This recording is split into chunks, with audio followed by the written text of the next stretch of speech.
Hello students, I'm here with you with our new chapter, that is chapter 8 of class 8, Conservation of Plants and Animals. Right Peter? Today we are going to discuss a chapter especially for English medium students. Right? Starting with exercise questions. First we have fill in the blanks. Right? A part, a place where animals are protected in their natural habitat is called dash. फिर इसका meaning क्या है कि जब ऐसी कोई जगह जहां पे हम एनिमल्स को उनके नेचुरल हैबिटेट में प्रोटेक्ट करते हैं that is called dash. That that place is called dash. क्या कहते हैं उस प्लेस को? Sanctuary. Sanctuary is that place where animals are protected in their natural habitat. Part B, species found only in a particular area is known as dash. वो species जो सिर्फ एक particular area में ही पाई जाती हैं उनको हम क्या कहते हैं? Endemic species. Endemic species are those species which are found only in a particular area. सिर्फ एक particular area के अंदर ही वो species पाई जाती हैं. C part है, migratory birds fly to faraway places because of dash changes. Migratory birds दूर दूर की जगह पे क्यों जाते हैं फ्लाई करके? किस चीज के चेंज के कारण, किस चीज के बदलाव के कारण जाते हैं? and that changes because of climatic changes. Climate के चेंजेस के कारण जो बर्ड्स है वो एक जगह से दूसरी जगह तक फ्लाई करके जाते हैं. ठीक है. स्पेसिफिकली जब उनके लिए जिस प्लेस पे वो रह रहे हैं वो प्लेस उनके रहने के लिए सुटेबल नहीं है. ठीक है. तब वो उस जगह को छोड़कर नई जगह के ऊपर जाते हैं. ठीक है. वो क्यों होता है? क्लाइमेटिक चेंजेस के कारण. Students, we have second question, that is differentiate between the following. We have various categories to differentiate. First we have wildlife sanctuary and biosphere reserve. Biosphere reserve और bio आपका जो वाइल्ड लाइफ सेंचुरीज है इनमें क्या difference है? बेटा मैंने आपको पहले भी बहुत बार बताया है कि इस तरह के जो क्वेश्चंस है वो आप लोगों ने इस टेबुलर फॉर्म में करने होते हैं. ठीक है. टेबल बना के आप लोगों ने करने हैं. It gives you a good impression, right? So starting with, what is the difference between wildlife sanctuary and biosphere reserve? Wildlife sanctuary क्या है? पहले हम लोग बात करते हैं. An area within which wild animals are protected from external dangers like hunting. जहां पे हम जो वाइल्ड एनिमल्स है उनको किसी भी एक्सटर्नल मतलब बाहरी खतरे से बचाने के लिए उनको प्रोटेक्ट किया जाता है. बाहरी खतरा क्या हो सकता है? जैसे कि हंट. राइट. इसके उल्ट जो हमारा बायोस्फीयर रिजर्व है वो क्या है? An area constructed for the conservation of biodiversity. एक ऐसा एरिया होता है जहां पे हम प्लांट्स और एनिमल की डिफरेंट डिफरेंट स्पीसीज को कंजर्व करके रखते हैं. राइट. वाइल्ड लाइफ सेंचुरी में जो सेकेंड पॉइंट है, adequate habitat and protection are provided for the wild animals living in a sanctuary. जो उस सेंचुरी के अंदर वाइल्ड एनिमल्स रह रहे हैं उनको सही तरीके से प्रोटेक्शन भी प्रोवाइड की जाती है और उनको हैबिटेट प्रोवाइड किया जाता है. ठीक है. बायोस्फीयर रिजर्व में क्या होता है? Several life forms like plants, animals and micro organisms conservation are possible in a reserve. ठीक है. बेटा इसमें क्या है कि बहुत सारे जो आपके प्लांट्स, एनिमल्स और माइक्रो ऑर्गेनिज्म है इनको कंजर्व करके रखा जाता है एक रिजर्व के अंदर.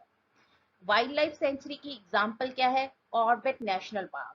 ठीक है. कॉर्बेट नेशनल पार्क के बारे में आप लोगों ने सुना होता है. Corbett national park is the example of wild life sanctuary. और हमारे बायोस्फीयर रिजर्व की जो है एग्जांपल क्या है? Nilgiri biosphere reserve. ठीक है. बहुत फेमस रिजर्व है ये Nilgiri biosphere reserve. Better, next we have differentiate between zoo and wildlife sanctuary.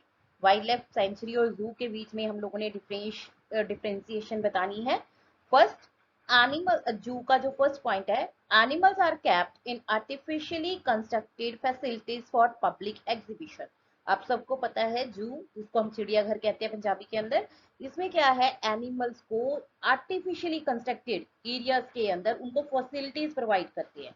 ठीक है, जो भी उनकी लोकेलिटी है बेसिकली वो आर्टिफिशियली कंस्ट्रक्टेड होती है, उनका नेचुरल हैबिटेट नहीं होता है।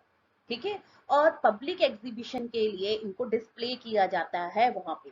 आप लोगों ने देखा होगा डिफरेंट केजेस के अंदर उनको बंद करके रखा जाता है फॉर पब्लिक एग्जीबिशन।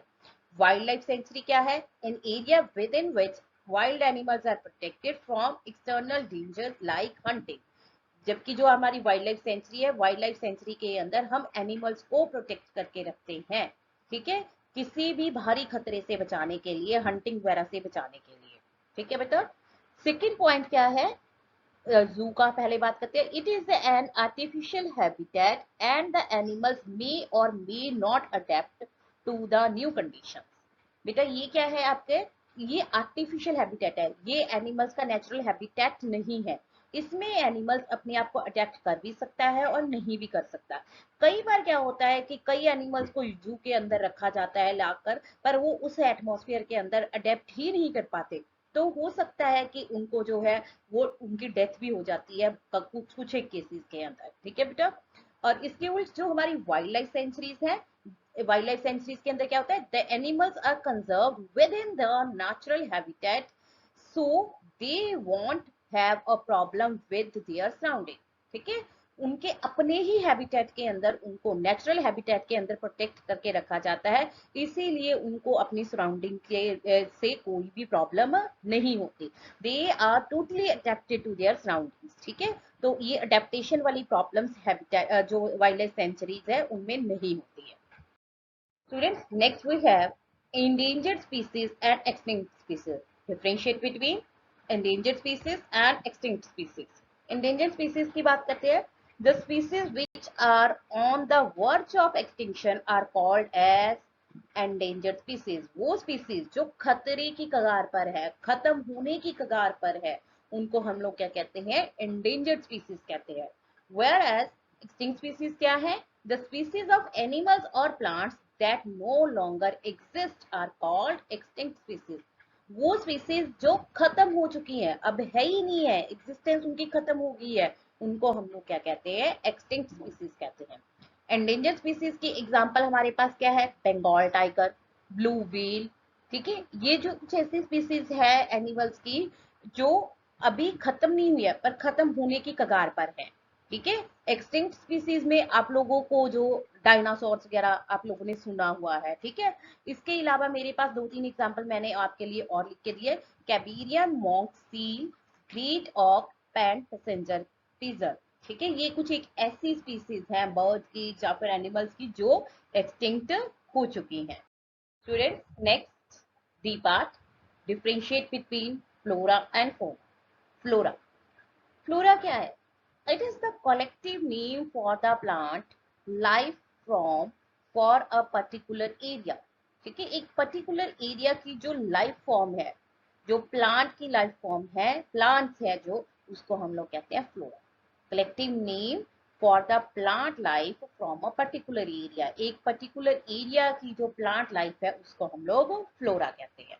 और फौना क्या है? It is the collective name for the animal life from a particular area, जो एनिमल लाइफ है एक पर्टिकुलर एरिया की, दैट इज फौना। और फ्लोरा क्या है? प्लांट लाइफ एक पर्टिकुलर एरिया की। ठीक है, समझ आई बात?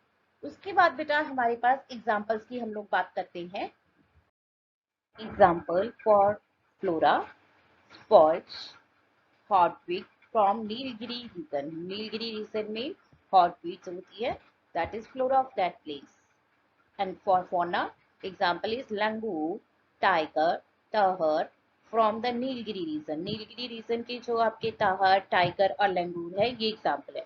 बेटा जो आपका ताहर है, ये ताहर्स आपके गॉड लाइक एनिमल्स होते हैं, गॉड शिप वगैरह इन स्पीसीज से ये बिलोंग करते हैं। ठीक है, उनकी तरह ही दिखते हैं ये।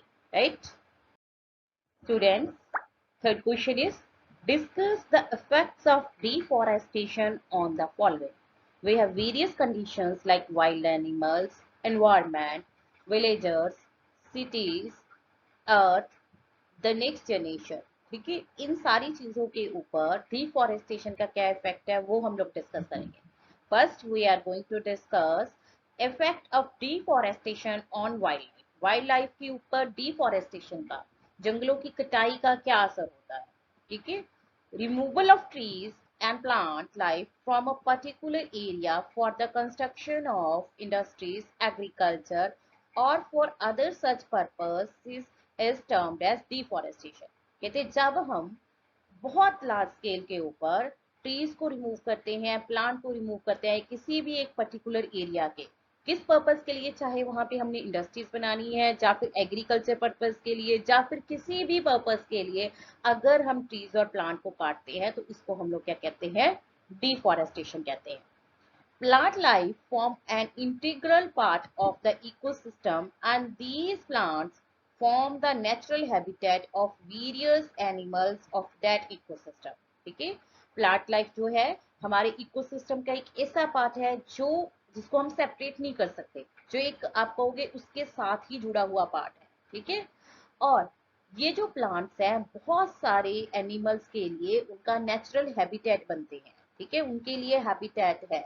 एक इकोसिस्टम के अंदर एनिमल्स का जो नेचुरल हैबिटेट है, that they form these forest, ठीक है, ये जो आपके फॉरेस्ट है एनिमल्स के लिए एक उनका नेचुरल हैबिटेट फॉर्म करते हैं। Destroying the plant life will ultimately threaten the existence of animals in that particular ecosystem and may lead to their extinction. अब अगर हम लोग ये प्लांट लाइफ को ही डिस्ट्रॉय कर देंगे तो इससे अल्टीमेटली क्या होगा, एनिमल की जो एग्जिस्टेंस है वो भी खतरे में पड़ जाएगी, ठीक है। किसी पर्टिकुलर इकोसिस्टम के जो एनिमल्स हैं उनकी लाइफ को भी खतरा हो जाएगा, ठीक है, जिसकी वजह से वो खत्म होने की कगार पर एक्सटिंक्ट होने लग जाएंगे या एक्सटिंक्ट होने की कगार तक पहुंच जाएंगे। Part B, we have effect of deforestation on environment. Environment के ऊपर डिफॉरेस्टेशन का बेटा क्या इफेक्ट पड़ता है। In plants photosynthesis takes place by the absorption of carbon dioxide from the earth's atmosphere, ठीक है। प्लांट्स क्या करते हैं, फोटोसिंथेसिस की प्रोसेस के टाइम कार्बन डाइऑक्साइड को अब्सॉर्ब करते हैं, ठीक है। The percentage of carbon dioxide in the atmosphere increases rapidly if the plant life of an area is destroyed. अब अगर किसी एरिया की हम लोग प्लांट लाइफ को खत्म कर देंगे तो उसकी वजह से क्या होगा, कार्बन डाइऑक्साइड की अमाउंट हमारे एटमॉस्फेयर के अंदर बढ़ जाएगी, ठीक है। फिर क्या होगा, increased concentration of carbon dioxide result in trapping of excessive heat radiations within the earth atmosphere contributing to global warming. अब अगर कहते हैं कार्बन डाइऑक्साइड की अमाउंट बढ़ती तो वो क्या करेगी, सनलाइट को या हम कहेंगे कि सन की हीट रेडिएशन को ट्रैप करना शुरू कर देगी, जिसकी वजह से हमारी अर्थ का जो टेम्परेचर है वो कॉन्टिन्यूसली इंक्रीज होना स्टार्ट हो जाएगा, जिसकी वजह से फिर ग्लोबल वार्मिंग हो जाएगी। This results in rise in temperature of earth and disturbs the water cycle which occur in nature. अब टेम्परेचर अर्थ का इंक्रीज हो गया तो वाटर साइकिल जो है वो भी डिस्टर्ब हो जाएगा हमारे नेचर का। Hence rainfall pattern changes leads to droughts and floods, जिसकी वजह से कहता है रेनफॉल के जो पैटर्न है वो भी डिस्टर्ब हो जाएंगे, चेंज हो जाएंगे, जिसकी वजह से ड्रॉट मतलब सूखा पड़ना स्टार्ट हो जाएगा या फिर फ्लड्स आने स्टार्ट हो जाएंगे, बाढ़ आनी स्टार्ट हो जाएगी, ठीक है बेटा। अब कहता क्या है, पहले फोटोसिंथेसिस इफेक्ट हुई, अब कहते क्या है, अगर प्लांट्स को हम लोगों ने काट दिया तो फोटोसिंथेसिस नहीं होगी तो कार्बन डाइऑक्साइड की अमाउंट बढ़ जाएगी, कार्बन डाइऑक्साइड की अमाउंट बढ़ जाएगी तो एटमॉस्फेयर के अंदर हीट रेडिएशन जो सन से आ रही है उनकी ट्रैपिंग बढ़ जाएगी, तो जिसकी वजह से ग्लोबल वार्मिंग हो जाएगी, हमारी अर्थ का टेम्परेचर कॉन्टिन्यूसली इंक्रीज करना स्टार्ट हो जाएगा, वाटर साइकिल डिस्टर्ब हो जाएगा, ठीक है। तो वाटर साइकिल डिस्टर्ब हो गया तो रेनफॉल पैटर्न डिस्टर्ब हो जाएंगे, जिसकी वजह से ड्रॉट्स और फ्लड की कंडीशंस जो है कॉमन हो जाएंगे, ओके बेटा।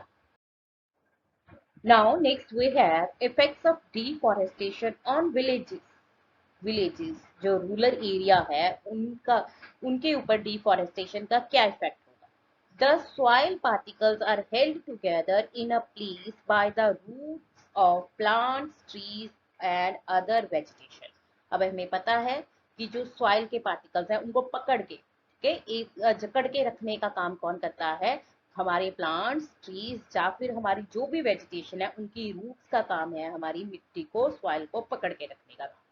In the event of water flow or high speed wind over the top layer of soil, the soil particles get removed easily as there are no plants to hold it in place. अगर कहता क्या है, हमारे पास कोई plants नहीं होंगे इस soil के पार्टिकल को पकड़ने के लिए, तो जो आपकी रेनफॉल है, जब रेनफॉल की वजह से या किसी भी कारण से अगर वाटर का फ्लो ज्यादा होगा, विंड की स्पीड ज्यादा होगी, वो आपकी ये टॉप लेयर जो है सॉइल की उसको अपने साथ उड़ा के ले जाएगी। Thus soil erosion is increased by deforestation activities। अब अगर हम जंगलों को काटेंगे उसकी वजह से हमारा जो है सॉइल इरोजन, मतलब हमारी जो भूमि की ऊपरली परत है वो क्या हो जाएगी, खत्म होनी शुरू हो जाएगी। ठीक है, जिसकी वजह से soil loses fertility and loses humus. Soil के अंदर उसकी जो फर्टिलिटी है, उपजाऊ शक्ति है, वो भी कम हो जाएगी, और जो उसके अंदर मल्लड़ मतलब ह्यूमस की जो कंटेंट है वो भी कम हो जाएगा। Hence a fertile land fit for agriculture turns into desert। और वो ऐसी सॉइल जहाँ पे जो हमारे विलेजर्स हैं वो खेती करते हैं, एग्रीकल्चर करते हैं, वो अल्टीमेटली डेजर्ट के अंदर कन्वर्ट हो जाएगी। Okay student, next effect of deforestation on cities. Villages के बाद सिटीज की बात करते हैं, क्या इफेक्ट होता है। The risk of natural calamities like floods, drought in urban area is increase by deforestation. अब डिफॉरेस्टेशन होगी तो उसकी वजह से कहता फ्लड्स की, जो फ्लड्स आने की संभावना है या फिर ड्रॉट की संभावना है वो इंक्रीज हो जाएगी, right. It will also lead to global warming because of increased carbon dioxide level in atmosphere। अब प्लांट्स नहीं है, फोटोसिंथेसिस नहीं होगी, इसकी वजह से कार्बन डाइऑक्साइड का लेवल इंक्रीज हो जाएगा, और कार्बन डाइऑक्साइड का लेवल इंक्रीज हुआ तो नेचुरली ग्लोबल वार्मिंग भी बढ़ेगी। This is a result of continuous pollution from automobiles and industries। The water cycle in the vicinity is also affected। ठीक है, इसकी वजह से कहते हैं ये क्या है, हमारा जो अब अगर हमने फॉरेस्ट काट दिए तो फॉरेस्ट क्या करते हैं, आपको शायद पता हो कि ये ऑटोमोबाइल्स या फिर इंडस्ट्री के बहुत सारे पॉल्यूटेंट को ऑब्जॉर्ब करने का भी काम करते हैं। इसकी वजह से कहता है क्या है, हमारा जो वाटर साइकिल है वो भी डिस्टर्ब होगा, वो भी उसके ऊपर भी इफेक्ट आएगा। Next effect of deforestation on earth. Earth के ऊपर क्या इफेक्ट पड़ेगा। ठीक है, ये सारे के सारे जो इफेक्ट हमने पढ़े हैं वो नेचुरली अर्थ के ऊपर भी आ रहे हैं। ठीक है, deforestation leads to increase chances and occurrences of desertification, droughts and floods. ठीक है, अब डिफॉरेस्टेशन होगा उसकी वजह से कहता क्या है, डेजिटिफिकेशन के, ड्रॉट के और फ्लड के चांसेस जो हैं वो भी बढ़ जाएंगे। Carbon dioxide level in the Earth's atmosphere also increases, which lead to global warming। अब वही बात फिर से कि कार्बन डाइऑक्साइड का लेवल इंक्रीज हो गया तो उसकी वजह से ग्लोबल वार्मिंग के चांसेस भी बढ़ जाएंगे। The water cycle is disrupted and there is also an increased risk of natural calamities। ठीक है, तो वाटर साइकिल आपका जो है डिस्टर्ब हो जाएगा और जिसकी वजह से नेचुरल कैलमिटीज, फ्लड्स, ड्रॉट्स या फिर और कोई भी इस तरह के जो चांसेस है वो भी सारे के सारे इंक्रीज हो जाएंगे। स्टूडेंट, लास्ट पार्ट जो है हमारा effect of deforestation on the next generation. Next generation के ऊपर क्या इफेक्ट होगा डिफॉरेस्टेशन का। Our environment is slowly changed by the activities of deforestation, both directly and indirectly। कहते हैं हमारे जो इन्वायरमेंट की एक्टिविटीज है, ठीक है, हमारा जो इन्वायरमेंट है वो स्लोली चेंज हो रहा है हमारी डिफॉरेस्टेशन एक्टिविटीज से, चाहे कहता है डायरेक्ट इफेक्ट हो चाहे इनडायरेक्ट इफेक्ट हो। सॉइल इरोजन हो गया, global warming, desertification, drought, greenhouse effect, floods and many other problems are caused only because of deforestation. देखो कितनी सारी प्रॉब्लम्स ऊपर से हम डिस्कस करते आ रहे हैं, चाहे वो सॉइल इरोजन है, ग्लोबल वार्मिंग है, डेजिटिफिकेशन है, ड्रॉट, ग्रीन हाउस इफेक्ट है, फ्लड्स है, और बहुत सारी और प्रॉब्लम जो है डिफॉरेस्टेशन की वजह से ही हो रही है। Ultimately, the next generation will be facing the consequences of deforestation। और finally, हमारी जो नेक्स्ट जनरेशन है उनको ये सारी प्रॉब्लम्स और ज्यादा ज्यादा आपको के बढ़ चढ़ कर फेस करनी पड़ेंगी डिफॉरेस्टेशन की वजह से। ठीक है, बड़ा नेक्स्ट क्वेश्चन जो है fourth question, what will happen if we go on cutting trees. ठीक है, ऐसी जैसे ऊपर हम लोगों ने डिस्कस किए थे 2-3 पार्ट्स इसमें भी है। इसमें फर्स्ट हमारे पास क्या है, if we go on cutting trees, अगर हम ऐसे ही ट्रीज को काटते रहे तो क्या होगा। ठीक है, If we go on cutting the trees, the animals will lose their natural habitat as an essential part of the ecosystem are destroyed. कहते क्या है, अगर हम ऐसे ही काटते रहे ट्रीज को तो एनिमल्स का जो नेचुरल हैबिटेट है वो खत्म हो जाएगी। ठीक है, ये जो एनिमल्स और प्लांट्स है ये हमारे इकोसिस्टम का एक इम्पॉर्टेंट पार्ट है जो नेचुरली ही फिर खत्म हो जाएंगे। अगर हम लोगों ने ट्रीज को काट दिया तो एनिमल्स भी उसके साथ साथ खत्म हो जाएंगे। This reduces the biodiversity of the affected area. जिस एरिया के अंदर डिफॉरेस्टेशन होगी वहां पे बायोडाइवर्सिटी के अंदर भी हमें कमी देखने को मिलेगी। The temperature of the earth also increases and give way to global warming. हमारी अर्थ का टेम्परेचर भी इंक्रीज हो जाएगा और जिसकी वजह से ग्लोबल वार्मिंग बढ़ जाएगी। Global warming in turn effects the water cycle, hence rainfall pattern changes leading to drought and floods. कहते क्या है, हमारी जो ग्लोबल वार्मिंग के कारण हमारा वाटर साइकिल डिस्टर्ब हो जाएगा जिसकी वजह से हमारे जो रेनफॉल पैटर्न डिस्टर्ब हो जाएंगे जिसकी वजह से ड्रॉट और फ्लड्स की कंडीशन हमें देखने को मिलेगी। Risk of soil erosion, global warming, desertification, green house effect increases.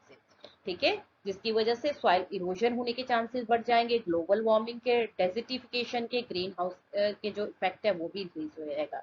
Desertification बेटा क्या है, एक बार फिर से बता दूं कि हमारी जो फर्टाइल लैंड है जब वो डेजर्ट में कन्वर्ट होना शुरू हो जाती है किसी भी एक्टिविटीज के कारण उसको हम लोग कहते हैं desertification.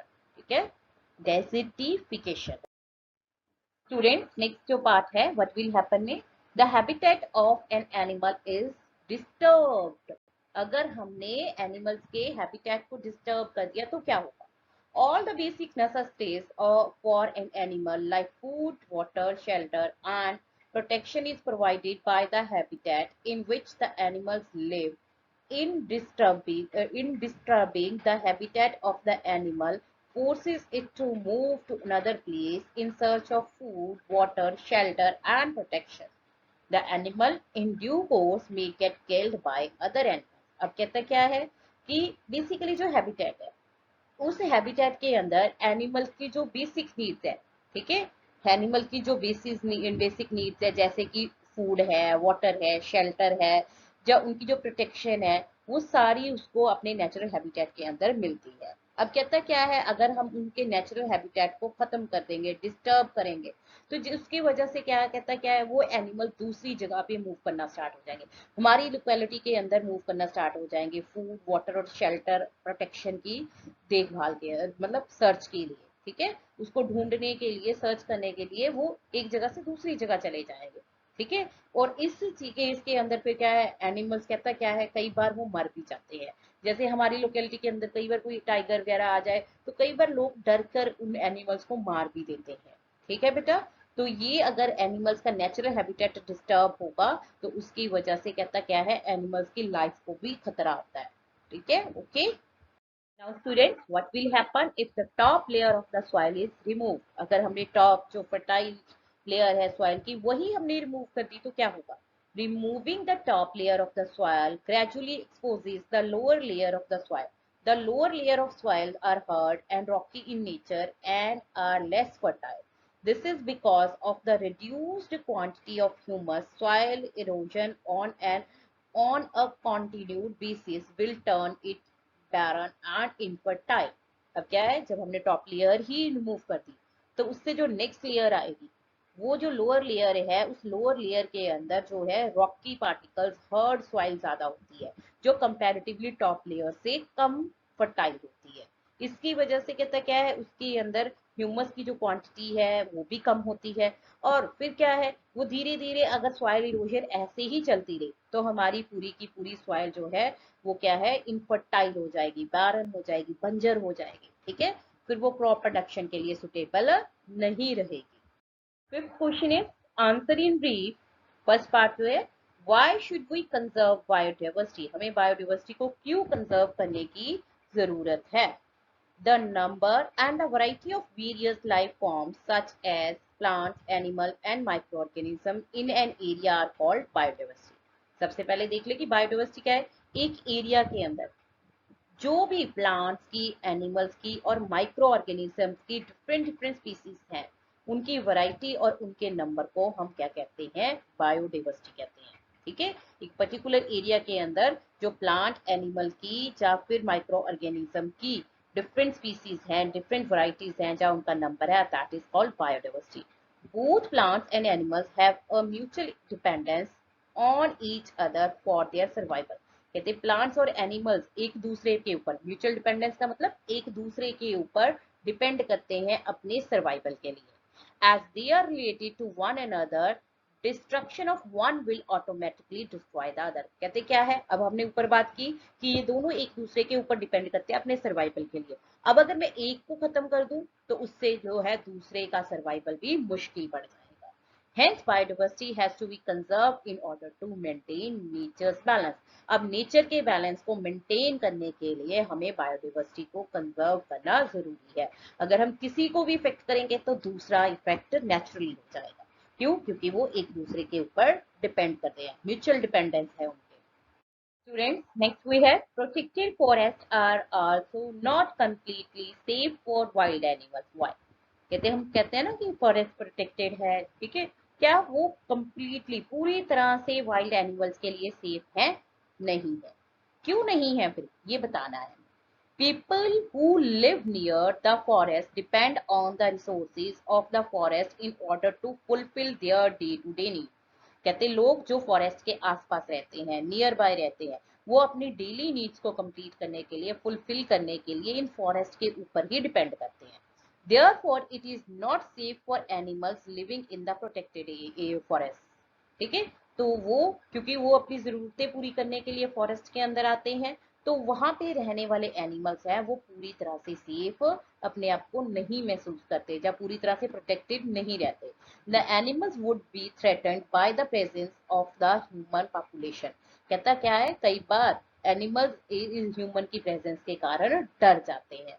This result in the killing of wild animals and selling their products for the huge sum of money.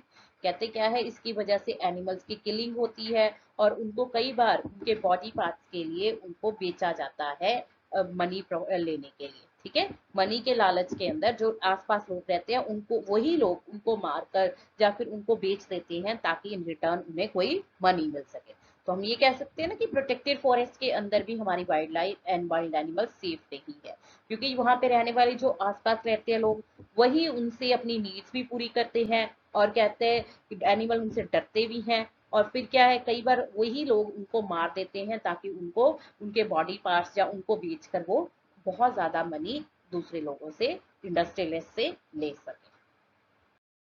Part C, some tribals depend on the jungle. How. कहते जो कुछ आदिवासी ट्राइबल पीपल हैं या ट्राइबल लोग हैं, वो किस तरह से जंगलों के ऊपर डिपेंड करते हैं, इसकी बात हम लोगों ने करनी है.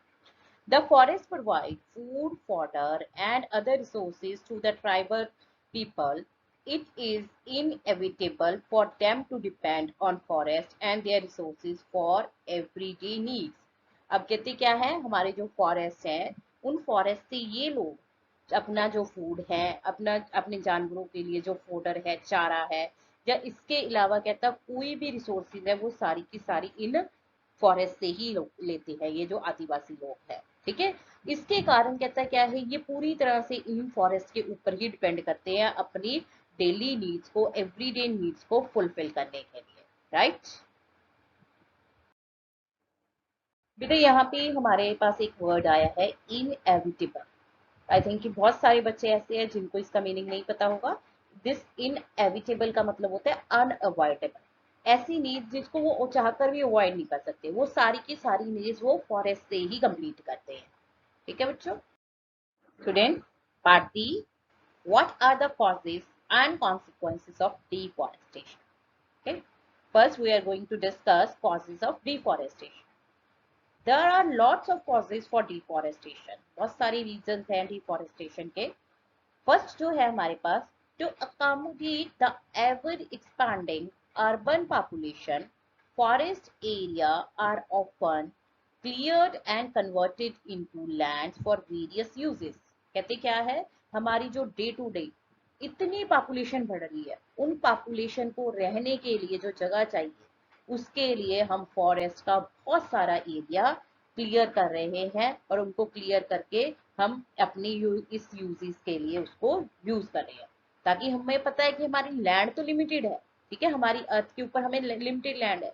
अब पॉपुलेशन बढ़ेगी, उसको जगह चाहिए, खाने के लिए खाना चाहिए, रहने के लिए जगह चाहिए, अपनी बेसिक जो नीड्स है उसके लिए कहता क्या है, फिर वो फॉरेस्ट को खत्म कर रहे हैं ताकि वो खुद उस एरिया को यूज कर सके। Second, for agriculture activities like crop cultivation and cattle grazing, forest land are clear. अब एग्रीकल्चर भी करनी जरूरी है, एग्रीकल्चर एरिया भी बढ़ाना पड़ेगा। अब जो एक्सपेंडिंग पॉपुलेशन है, उस एक्सपेंडिंग पॉपुलेशन को खाना भी तो देना है, उस खाना देने के लिए कहता क्या है, फिर जो हमारी फॉरेस्ट एरिया है उसको हम कल्टीवेशन लैंड के अंदर कन्वर्ट कर रहे हैं, एग्रीकल्चर लैंड के अंदर कन्वर्ट कर रहे हैं। और इन फॉरेस्ट के अंदर जो कैटल की ग्रेजिंग हो रही, ग्रेजिंग मतलब जानवरों को जो चराया जा रहा है, उसके कारण भी कहता क्या है, बहुत सारा एरिया हमारा फॉरेस्ट एरिया खत्म हो रहा है। Third, firewood is a major product from the forest and it is one of the main reason for cutting the trees on a large scale. जो लकड़ी जलाने के लिए हमें लकड़ी चाहिए, फायरवुड चाहिए, वो भी कहता क्या है, हमें मेजर सोर्स हमारे फॉरेस्ट है उस फायरवुड के लिए, ठीक है। और इसके लिए कहता क्या है, ये लकड़ी प्राप्त करने के लिए बहुत सारा जो हमारा एरिया है, फॉरेस्ट एरिया जहाँ हमारी लकड़ है, बहुत सारे ट्रीज है, उनको काटा जाता है, ठीक है। उसके बाद नेक्स्ट जो पार्ट है कि कॉन्सिक्वेंसेस क्या होंगे डिफॉरेस्ट के, फिर क्या प्रभाव पड़ेंगे। फर्स्ट, सॉइल इरोजन हो जाएगी, हमारी जो मिट्टी है वो क्या हो जाएगी, हमारी बंजर होनी शुरू हो जाएगी, ठीक है। सेकंड, लॉस ऑफ बायोडाइवर्सिटी, इन जंगलों में रहने वाले जो डिफरेंट एनिमल्स है उनकी लाइफ खत्म होनी शुरू हो जाएगी, तो हमारी जो इतनी सारी जैव विविधता है वो खत्म होनी शुरू है। फ्लड्स आने शुरू हो जाएंगे, फ्लड क्या होते हैं, हड़, ठीक है। ड्रॉट, सूखा पड़ना शुरू हो जाएगा। Global warming as a result of climatic changes, climate change होने की वजह से हमारी अर्थ का जो टेम्परेचर है वो भी इंक्रीज हो जाएगा। डिस्ट्रप्शन ऑफ वाटर साइकिल, हमारा जो वाटर साइकिल है, जल चक्कर है, वो भी सारा का सारा डिस्टर्ब हो जाएगा। इसकी वजह से बहुत सारी और प्रॉब्लम्स भी हमें देखने को मिलेंगी। Part E, what is Red Data Book? Red Data Book क्या है? Red Data Book is basically a source book which has an international list of all plants and animal species which are endangered, that is on the verge of extinction. Red Data Book हमारी ऐसी book है जो internationally सारे plants and animal species का record रखती है। कौन सी species, जो हमारी खत्म होने की कगार तक पहुंच चुकी है, वर्ड्स टू एक्सटिंक्शन है, ठीक है, जो हमारी क्या है, इंडेंजर्ड है, जो हमारी खत्म होने की कगार तक पहुंच चुकी है, उन सारी स्पीसीज का रिकॉर्ड हमारी रेड डाटा बुक में होता है, चाहे वो प्लांट्स की स्पीसी है, चाहे वो एनिमल्स की स्पीसी है। The international union for conservation of nature and natural resources maintains the books and acts removes the name of the species by conducting a comprehensive survey. हमारी जो इंटरनेशनल यूनियन बनी हुई है IUCN, ये सारी जो IUCN यूनियन है, ये क्या करती है, इन सारी चीजों को चेक करती है कि किस टाइम टू टाइम इस बुक के अंदर किस चीज का नाम ऐड करना है और किसको रिमूव करना है, ठीक है। एक सर्वे के बाद, सर्वे होते रहते हैं टाइम टू टाइम, उन सर्वेस के बाद किसका ऐड करना है, किसका रिमूव करना है, वो सारा का सारा ये हमारी जो हमारी इंटरनेशनल जो हमारी ये IUCN है, international union for conservation of nature and nature resources, ये सारा उसका रिकॉर्ड मेंटेन करने की ड्यूटी सारी इनकी है। एक बात और, हमारी जो प्लांट्स एनिमल्स के लिए हमारे पास different different red data book होती है। बेटा लास्ट जो पार्ट है, what do you understand by term migration, ठीक है, माइग्रेशन का जिसको पंजाबी में प्रवास कहते हैं, ठीक है, इसका मतलब क्या होता है, the movement of an organism और a group of organism, the movement of an organism और group of organism from its natural habitat to another place on a standard basis at a particular time of each and every year is known as migration. The organisms do so in order to avoid uninhabitable conditions of climate or for the process of breeding. क्या है, simple सी चीज है कि organism जब एक group organism का एक अपने नेचुरल हैबिटेट को छोड़कर किसी दूसरी जगह के ऊपर जाते हैं, टाइम जो उनके सीजन का एक पर्टिकुलर टाइम होता है, या फिर हर ईयर उस पर्टिकुलर टाइम के ऊपर ऑर्गेनिज्म एक जगह से दूसरी जगह पर मूव करते हैं, ठीक है। बेसिकली ऑर्गेनिजम्स ये क्यों करते हैं, ताकि उनकी ऐसी कंडीशन जो उनका नेचुरल हैबिटेट है, उस नेचुरल हैबिटेट के अंदर कुछ एक ऐसी कंडीशंस आ गई है, क्लाइमेटिक चेंजेस ऐसे आ गए जो उनके लिए सुटेबल नहीं है। तो उस अनइनहेबिटेबल कंडीशन को अवॉइड करने के लिए वो अपनी जगह को छोड़कर दूसरी जगह पे करते जाते हैं, जहाँ may be that place will be better for breeding. ठीक है, उनके लिए जो ब्रीडिंग के लिए, प्रजनन के लिए वो प्लेस ज्यादा बेटर हो सकती है। बेसिकली ये प्रोसेस जो होती है, माइग्रेशन की जो प्रोसेस होती है, बर्ड्स के अंदर ज्यादा कॉमन देखने को मिलती है। बर्ड्स क्या है, बहुत दूर से एक जगह से दूसरी जगह तक ट्रेवल कर सकते हैं।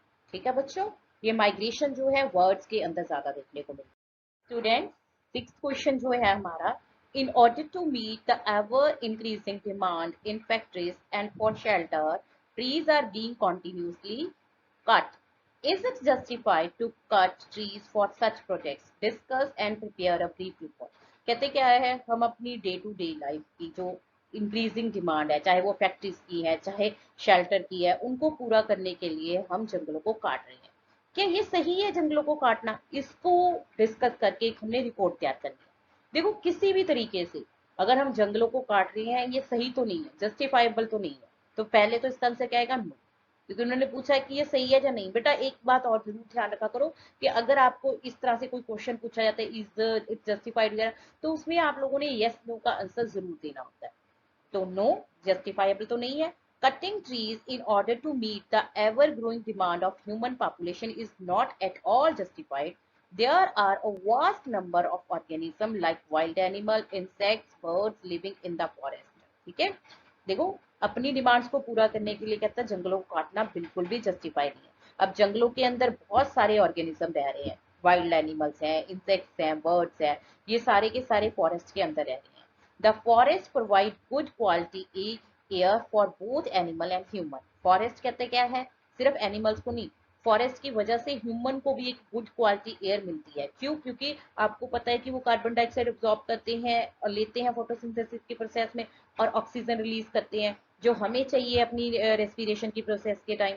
This is because of the process of plant respiration by which they consume the harmful carbon dioxide and give out good quality of oxygen. ठीक है, तो गुड क्वालिटी ऑक्सीजन देते हैं और कार्बन डाइऑक्साइड अब्सॉर्ब कर लेते हैं, thus keeping greenhouse gases and global warming under check.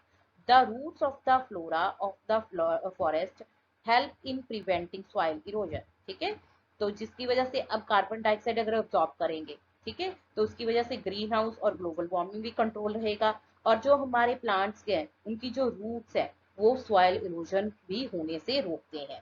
इसके अलावा कहता क्या है, अगर फॉरेस्ट होंगे तो उसकी वजह से हमारी natural calamities such as floods, drought could also be prevented by their presence. अगर फॉरेस्ट है, जंगल है, तो वो क्या करेंगे, उस रूट्स, उनकी रूट्स जो होंगी वो मिट्टी को पकड़ के रखेंगी, जिसकी वजह से फ्लड्स और ड्रॉट्स भी कम आएंगे। They help in increasing the soil fertility and conserving the biodiversity of the ecosystem. ठीक है, तो इसकी वजह से कहता क्या है, सॉइल की फर्टिलिटी भी इंक्रीज हो जाएगी और हमारी जो बायोडाइवर्सिटी है इकोसिस्टम की वो भी कंजर्व रहेगी। ठीक है बेटा, तो जंगलों को काटना किसी भी तरीके से जस्टिफाई नहीं है, बल्कि क्या है हमारे पास कि हमें प्रिजर्व करना है।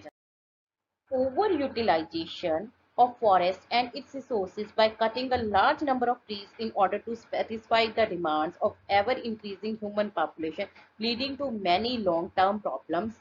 ठीक है, कहता क्या है, अगर हम इस तरह से इतना ज्यादा फॉरेस्ट को यूज करेंगे और काटेंगे तो उसकी वजह से कहता क्या है और बहुत सारी प्रॉब्लम्स आएंगी, जैसे कि सॉइल इरोजन होगा। ऊपर हमने बात की कि इसकी वजह से कहता क्या है ये सारी प्रॉब्लम सॉल्व हो जाएंगी। अब अगर जंगलों को काट दोगे तो नेचुरली सॉइल इरोजन इंक्रीज हो जाएगी, ग्रीन हाउस इफेक्ट बढ़ जाएगा, ग्लोबल वार्मिंग होगी, ठीक है, फ्लड्स आएंगे, ड्रॉट आएंगे। ठीक है, besides the above listed problems, the effect of large scale deforestation will be leaving an everlasting mark on the face of human civilization. तो कहता क्या है, इसके अलावा अगर हम जंगलों को इतनी तेजी से काटते रहे तो उससे हमारी जो अर्थ के ऊपर एक ऐसे परमानेंट आप कहोगे इफेक्ट्स आएंगे जो हमें हमारी कंडीशन को बहुत ज्यादा वर्स कर सकते हैं। The balance of nature is disturb by the destruction of trees.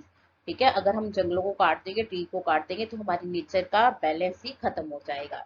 इसकी वजह से hence it is of utmost priority and importance to conserve forest। इसीलिए ये सबसे जरूरी है कि हम अपने फॉरेस्ट को कंजर्व करके रखें। ठीक है।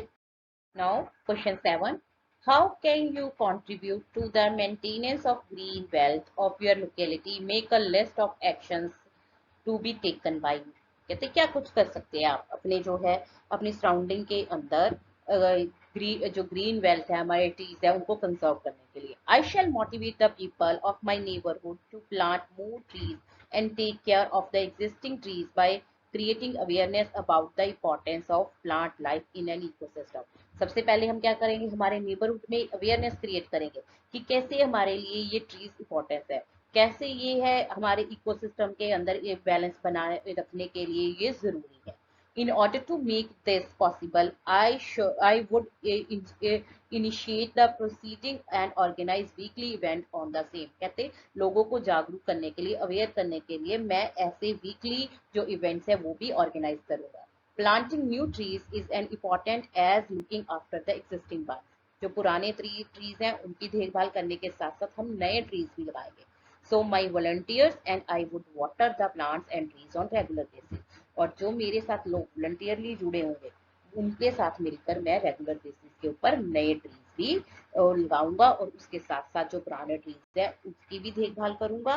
और कहता क्या है, उनकी देखभाल करने के लिए उनको रेगुलर बेसिस के ऊपर पानी दूंगा। ठीक है बच्चों। Next question 8, explain how deforestation leads to reduced rainfall. कैसे डिफॉरेस्टेशन के कारण हमारी रेनफॉल के अंदर कमी होगी। Removal of trees and plants life from a particular area for the construction of industries, agriculture and other purpose is termed as deforestation। कहते हैं अगर हम जंगल हमारे जो ट्रीज हैं, हमारी प्लांट लाइफ है, एक जगह के ऊपर हम लोग काटते हैं, ठीक है, हमारे इंडस्ट्रियल एग्रीकल्चर किसी भी पर्पज के लिए, उसको हम लोग कहते हैं डिफॉरेस्टेशन। अब कहते क्या है, by the process of transpiration plants add lot of water in the atmosphere and by photosynthesis plants absorb carbon dioxide from the earth atmosphere. ठीक है। अब कहते क्या है, प्लांट्स क्या करते हैं, ट्रांसपीरेशन की प्रोसेस के थ्रू बहुत सारा पानी हमारे एटमॉस्फेयर के अंदर ऐड करते हैं। उसके साथ साथ एटमॉस्फेयर से कार्बन डाइऑक्साइड को अब्सॉर्ब करते हैं during the process of photosynthesis. Photosynthesis की प्रोसेस के टाइम कार्बन डाइऑक्साइड अब्सॉर्ब होगी, ट्रांसपीरेशन ने वाटर को जो है हमारे एटमॉस्फेयर के अंदर ऐड कर दिया। अब when the plant life is destroyed, the carbon dioxide level in the atmosphere will increase and water level will decrease। अब अगर प्लांट ही काट दिए, ट्रांसपीरेशन नहीं होगी, उसकी वजह से वाटर लेवल डिक्रीज हो जाएगा, और फोटोसिंथेसिस नहीं होगी, उसकी वजह से कार्बन डाइऑक्साइड का लेवल इंक्रीज हो जाएगा।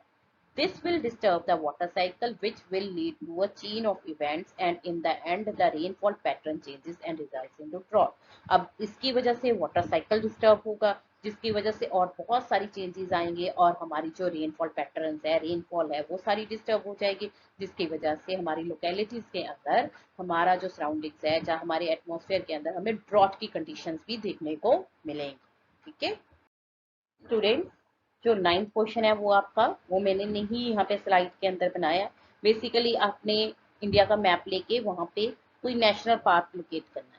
एक मैं आपको बता भी देती हूँ, केरला के अंदर जो आपके नोट्स प्रोवाइड किए हुए हैं उसके अंदर मैंने ये सारी चीजें आपको करके दिखाई हुई है। ठीक है, तो आप केरला के अंदर प्रियार नेशनल पार्क जो है वो लोकेट कर सकते हैं, अगर और कोई ध्यान में नहीं आता। बात करते हैं क्वेश्चन 10 की। Why should paper be saved? Prepare list of ways by which you can save paper। हमें पेपर को क्यों सेव करना चाहिए, हमें पेपर की बचत क्यों करनी चाहिए, और ऐसे तरीकों की बात करनी है, वेज की बात करनी है जिससे हम पेपर को बचा सकते हैं। If 1 ton of clean white paper is to be produced, 17 full grown trees are cut down। ठीक है, 1 टन जो है व्हाइट पेपर बनाने के लिए 17 पूरे वेल ग्रोन ट्रीज को काटना पड़ता है। Trees play a major role in maintaining the balance in nature. तब तो हम सबको अच्छे से समझ आ गया कि किस तरह से ट्रीज हमारी नेचर के अंदर बैलेंस बनाए रखने के लिए इंपॉर्टेंट है। So it is essential to save paper in order to protect the trees and avoid the impact of the loss of trees on the living organism that depend on these trees। अब इसीलिए कहता क्या है, हमें trees को बचाने के लिए पेपर को बचाना है, ताकि जो ऑर्गेनिज्म के ऊपर ट्रीज के कटने के कारण इफेक्ट आए उनको हम कम कर सकें। अब हम पेपर को सेव कैसे करेंगे, ठीक है, क्या तरीके हैं जिससे हम पेपर को सेव कर सकते हैं। पहले collection and recycling of used paper. ठीक है, जो हमारे पास यूज पेपर है उसको हम कलेक्ट करेंगे, फिर उसको रिसाइकल करेंगे ताकि उसको हम दोबारा यूज कर सकते। Using both sides of the paper for writing, जो हमें राइटिंग के लिए पेपर मिलता है उसको हम लोगों ने पूरी तरह से दोनों साइड्स उसकी यूज करो। Spreading awareness about the importance of paper among the school children and youth, school going जो बच्चे हैं उनको अवेयरनेस क्रिएट करो कि उन्होंने पेपर को वेस्ट नहीं करना, क्योंकि पेपर को बनाने के लिए कितने सारे ट्रीज लगते हैं। ठीक है, intelligence and proper use of paper, सही तरीके से सियानप से और सही तरीके से पेपर का यूज करना चाहिए। Thank you students, hope you all will like the lesson. Thank you and all the best for your exam. Thank you so much.